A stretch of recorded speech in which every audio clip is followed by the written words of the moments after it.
संभाजीनगर में पानी की समस्या को लेकर विरोधी दल नेता मदास दानवे ने सरकार के साथ संदीपान बुमरे पर जमकर निशाना साधा। उन्होंने चेतावनी देते हुए कहा कि अगर 1 महीने के अंदर पानी नहीं दिया गया तो उनकी पार्टी इसके खिलाफ आंदोलन शुरू करेगी।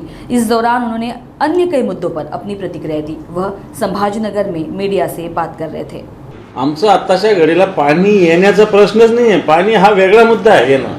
आमचं म्हणणं नियोजन आहे। 200 मी जे बोललो ना 140 ml पाणी येतं ना, चला 2 दिवस वाढ द्या आम्हाला लागतं 240 ना। वाया जात असेल जाऊन जाऊन किती जाईल वाया? 140 दोन्ही 280 आम्हाला लागतं 240 40 ml वाया जरी गेलं तरी 1 दिवसाआड पाणी अशा आमचा मुद्दा तो आहे। आमचा मुद्दा पाणी येणार, पाणी येत नाही अजून वर्षभर तरी।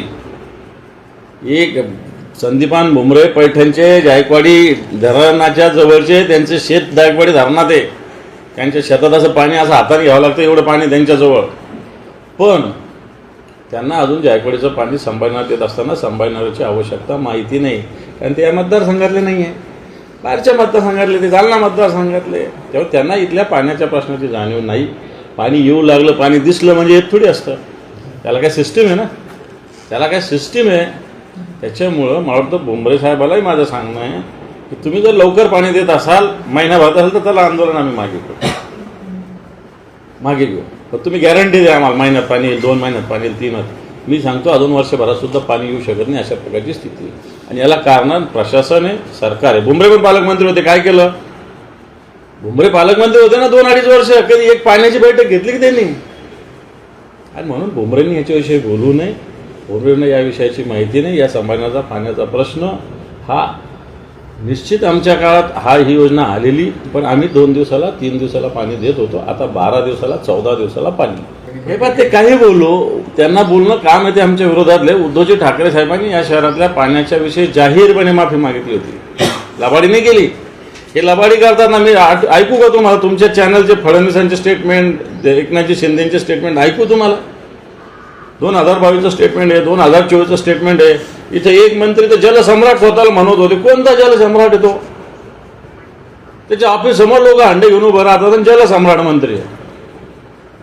आणि म्हणून बुमरेंना मला असं वाटतं उद्धवजी स्वतः 4 वेळेस येऊन बघून गेले, बुमरे तरी गेले की अजून कुठं? बाकी मी मुख्यमंत्री फडणवीस का एकनाथ शिंदे यांचं लांब, बुमरे तरी गेले काय का? किती अजून इथं पाण्याच्या टाक्या होणारे माहिती आहे का तुम्हाला? जलकुंभ किती होणारे माहिती आहे? कितीला जागेचा प्रश्न आहे माहिती आहे? माहिती नाही, आम्हाला त्याचं नॉलेज आहे, माहिती आहे। आम्ही याच्याविषयी जाहीर माफी उद्धवजी ठाकरे साहेबांनी मांडलेली आहे। निश्चित सुरुवातीच्या काळात आमचा याच्यात दोष होता, त्या काळातही आम्हाला ज्या पद्धतीनं भारतीय जनता पार्टी विरोधात हे केलं होतं। माझा मुद्दा आताच्या घडीला 3 वर्षाने हे सरकार आहे, चला आमचा दोष होता म्हणून का आता यांनी करायचं नाही का?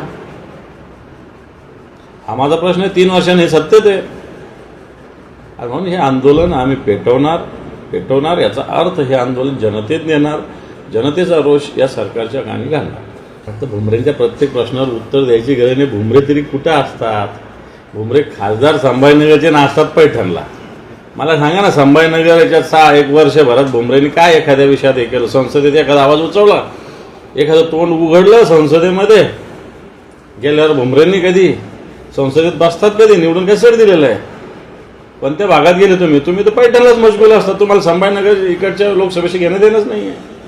आणि कागदोपत्री आहे तर मग आम्हाला काय घाबरता? आमच्याला काय रिएक्शन देता? शांत बसा, करू दे आम्हाला जे काय करायचं। आम्ही कागदोपत्री करतो, कागदोपत्री करू। बरोबर आहे ना? मनसे भाजपाचा अजेंडा जो भाजपाला राबवता येत नाही ते राबवते, जे भाजपाला पोषक होईल। मनसे भारतीय जनता पार्टीसाठीच काम करते या राज्यामध्ये आताच्या घडीला।